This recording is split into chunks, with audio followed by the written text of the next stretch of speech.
Hey guys, I'm Rix here, and today I'm coming back at you with another episode or part of the Vietnam War MOC series.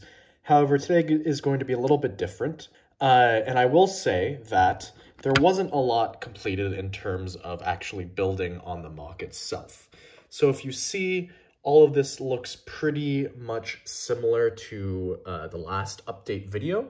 I think that really the only difference from before was that I added some additional leaves onto the back side of this part of the MOC, and then some onto the back side of this part of the MOC to try and see if that made it look a little better, because those areas of the MOC were a little bit kind of bare. And as I showed you guys last time, I have this new technique here that I'm using. And one thing about that technique is that you really have to cover the back side of this plant, because otherwise it looks really kind of naked almost. So that's what I was trying to do. I'm trying out some different stuff with that. But once I have kind of a solid technique and idea down for how I'm going to do that heading into the future, I will give you guys a legitimate update for that portion. I guess the only other thing really that I have for this update video is that I want to ask your guys' opinion. So as you can see in front of you, I have two different types of weapons. On the left, we have the Brick Arms Overmold M16. As you can see, it has both gunmetal and black plastic. And then on the right, we have the Brick Mania and Brick Arms Perfect Caliber M16. So I think that my big question in regards to these two weapons themselves was, which one do you guys think looks better? Because I'm really trying to choose one that I'm going to use for everybody, and I don't think that either of them I'm really leaning towards to at this point. I think that there are pros and cons to each. Like, I think overall the overmolded M16 looks a lot better, just aesthetically and visually, because you know the combination of the different types of plastics and the overmolding nature of it, I think really gives it a premium and quality feel and vibe to it. And that's kind of, you know, you don't really see that on the M16 because, of course, it's just a printed brick arm. It's not an overmold. Now, of course, the Perfect Caliber has a big advantage over the overmold in that it's about a third cheaper. So, of course, I can't completely disregard that. But I really just want to hear your opinions between these two. Of course, if you can't quite tell, I'll use this Viet Cong as a pointer. The Perfect Caliber is on the right, and this on the left is the overmold.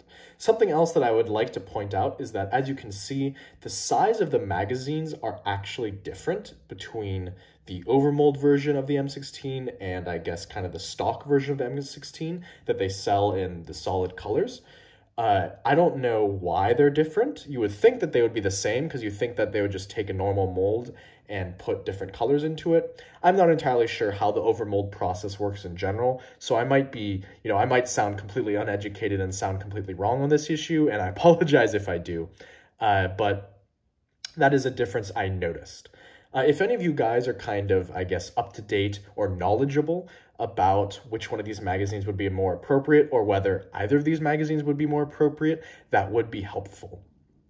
I do remember from some brief reading about the Vietnam War that some of the M16s that were initially shipped out to the soldiers had 20-round magazines, and some of them had 30-round magazines. So that might be why there's a difference between these two Perfect Calibers, you know, between these two brick arms, should I say.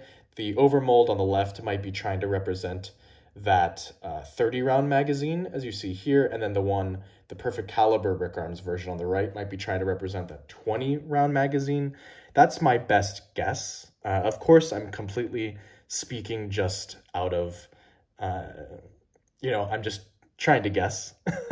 Essentially, I don't quite know which one is more accurate, and maybe they're both accurate. So if you know, just to summarize, please let me know which one of the magazines looks more appropriate on these two different guns. So now that we got that out of the side, or not out of the side, out of the way, I temporarily forgot how to use the English language. Remember to leave a comment about which one of these you think is better. It's greatly appreciated. I actually take your feedback into account, and I will change the MOC based upon what you think. But beyond that, the main other, not issue, but the main other update I guess I had for today were the Viet Cong figures. So as you can see, I have one here, and then I have one more additional, I'll use my finger, in the background over there. I don't feel the need to switch the camera angle. So I have two, and then I have 4 North Vietnamese Army figures. Those are all of the OP4 figures that I have. So that is a little bit of an issue, because while, you know, the North Vietnamese and the Viet Cong were a guerrilla warfare force, you know, they did have smaller numbers than the US, they did employ guerrilla tactics, they did fight in very small groups, you know, kind of hit and run type attacks. So it's not entirely out of the ordinary to have very few of them participate in a battle. It would be a little weird if I had something like 100 American troops and I only had 6 of these guys. So that might be an issue for the MOC heading into kind of the near-term future. I don't know whether TMC intends to restock these Viet Cong figures. As I said, I only have 2 of them.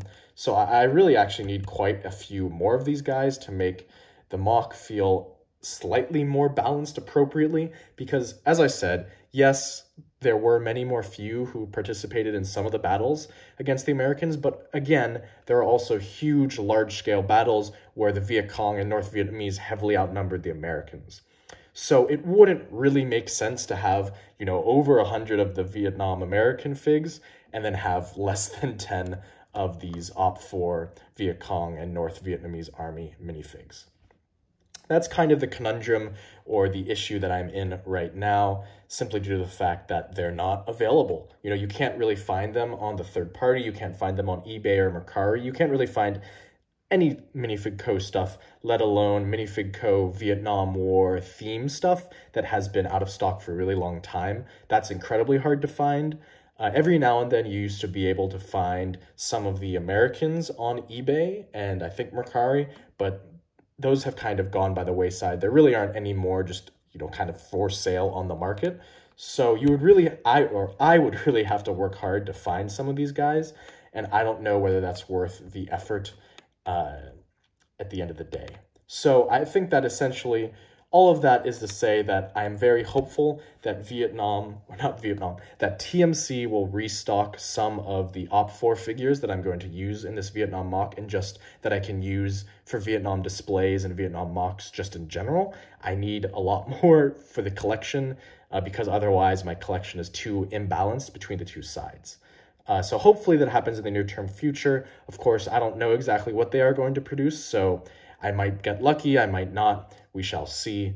But other than that, those are kind of the big questions and the big updates that I have for this episode.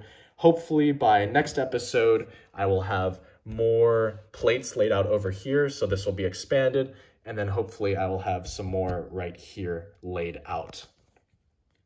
Other than that, I don't really have a lot of stuff. I've really been appreciative of all the support that you guys have given to me for this series.